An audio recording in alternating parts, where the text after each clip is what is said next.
Welcome to No Compromises, a peek into the mind of two old web devs who have seen some things. This is Joel. And this is Aaron.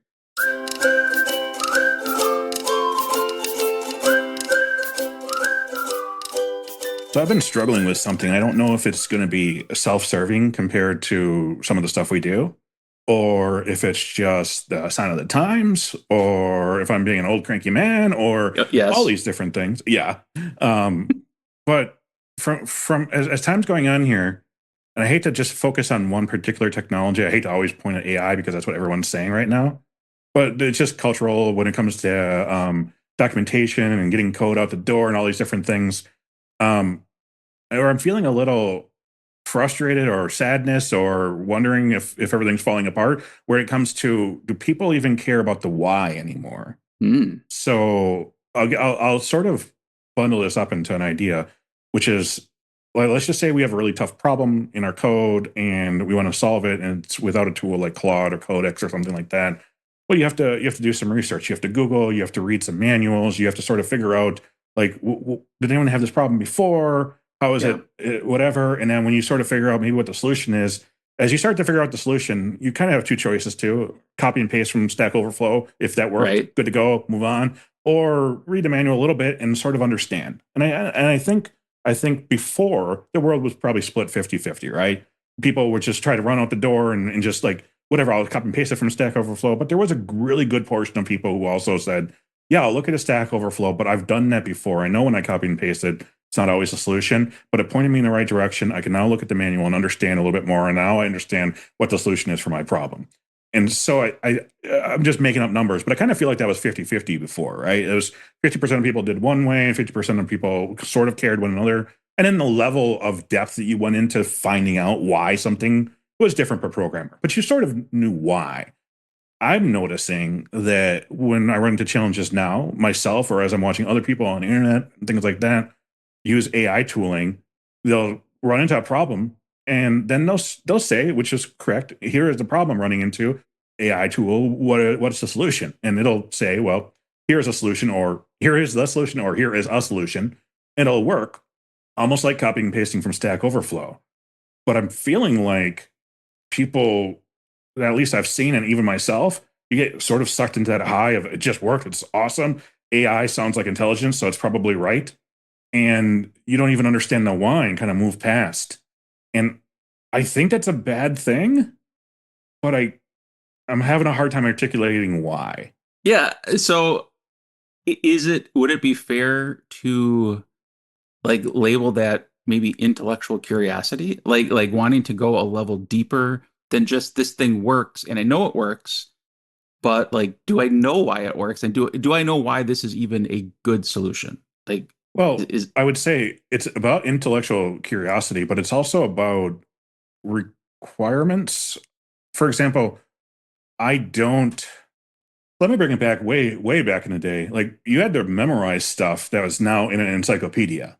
Like, so people before, like, 1900s had to memorize things that were required for their profession. And okay. then I'm sure encyclopedia has been around for a long time. But there was a sort of manual or place that these things, and as you write stuff down, you have to less know about it, right? Because you can sort of reference it and it's Yeah. explained there. So why would I have? Is it intellectual curiosity if I don't need to know it now, because I know that any one time I can go and ask the AI tool again to explain it to me later if I actually need to know it?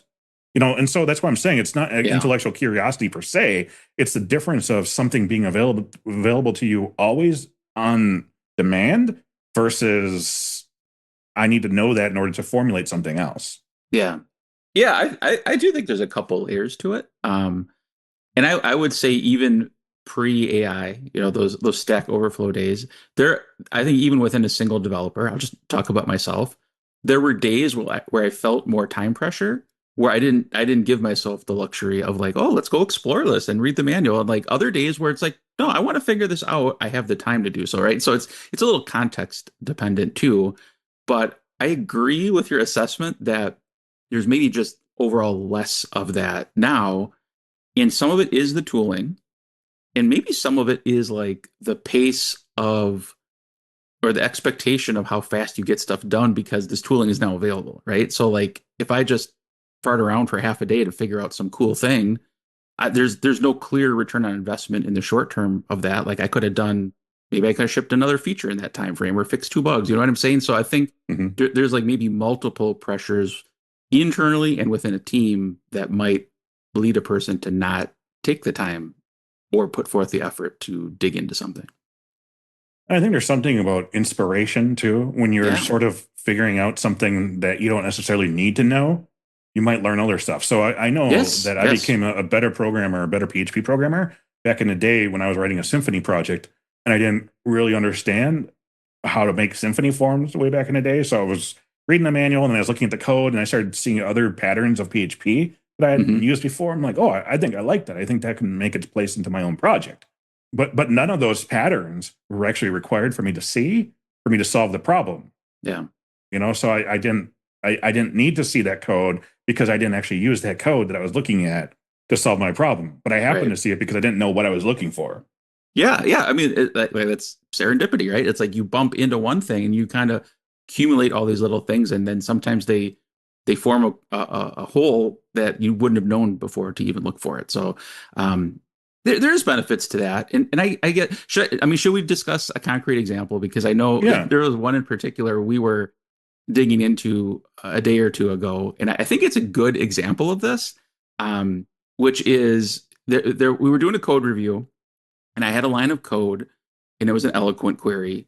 And I was basically trying to find jobs that should run that didn't already run today. And so it was like a simple date query where it's like not equal today.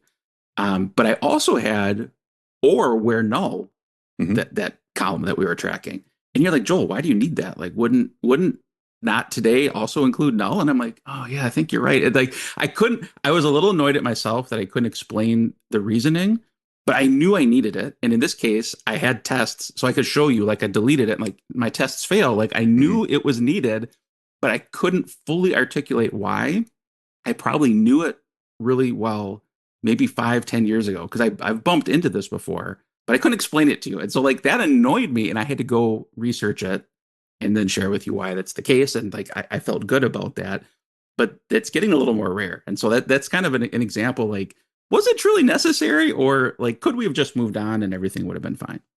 Yeah, I think well that's the determining question here is are you responsible for the code that you ship too? Yes. And that's why I was asking you, like, I don't care how you got the code to where you got it. Like, why do you need to swear? No, I don't think you do. I was wrong, but I don't think you did. And it's like, then if you couldn't explain that, then do you even own your code? Yeah. Right. And in this case, it was, I mean, let's even take AI out of the picture. Let's say I wrote that code and I wrote it first without where null and it didn't do what I expected because of my tests proved that. Hmm. Then I added it and like, oh, now it does what I expect. But I still don't really know why I need that. Like that makes me a little uncomfortable. Like maybe that's the old man in me, like you joked about at the beginning. But I don't like that position. I need to know why. And like once I understand it, then I do think it makes you a better programmer too. And because knowing the why behind something helps you see like the actual problem you're solving and see how other things connect to it. So I was going to say again, Joel, though, why do I need to know that if I can then reach over to my AI tool and be Yeah, like, here's my problem, solve it for me. I don't care how you do it. Write right. the test. Or I wrote the test. It's not working. Code it. Doesn't matter because the tests say it works. The user says it works. Doesn't matter.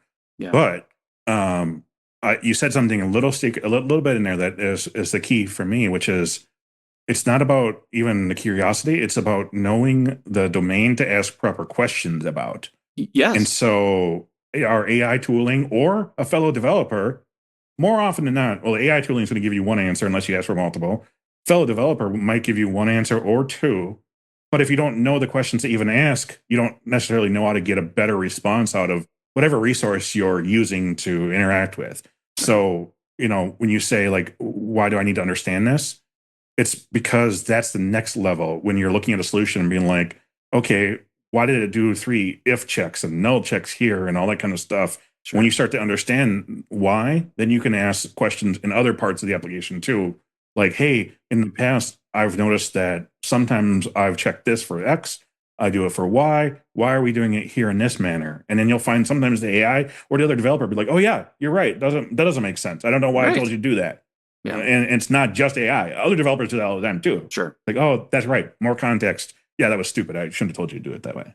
I've been writing bad code for a long time, so it's not. I can't just blame Claude for it. But yeah, and sometimes like I know with you and I, why is that there? It's like, oh, I needed that, and then I refactored this other thing, and now I don't need that, and now I just forgot to remove it. And so you know what? Mhm. The beauty of code review, I think it highlights this. But just one thing to come back to, because you talked about domain knowledge, and you know it's not even necessarily like I think you were meant this like the domain of programming, not necessarily like the business domain of the application. Because I've had sessions with Claude where it makes a very compelling argument for something, and I just like I don't like it. And if you don't know why to push back, or you don't have like a detail to give it, like I've pushed back enough where it's like, oh yeah, you're right. I mean, it always says you're right, but like it genuinely like there was some piece of detail I wasn't giving it, or something bigger in the architecture of the project I wasn't supplying. And once I was able to fill that in, then it led me to a better solution. So I agree. It's not maybe intellectual curiosity was too weak. That could be a driving force, but it does result in like a better product, and just like better craft, and being able to do a better job and feel good about it too, I think is valuable as well. Yeah, I think if I were to say how we should look at this is if you just want to pump stuff out the door, just using AI, you're a line cook at a Mm, at a restaurant just doing stuff. If you are going to architect it and really spend time with it, you're the head cook or a sous chef. But if you actually have that intellectual curiosity where you come up with new dishes and all that kind of stuff, you're the one who trains people. That's why we need to ask these questions and understand these stuff so we can interact with our tooling and say, like, yeah, that is one solution, but here is details for other different solutions because I am the chef now.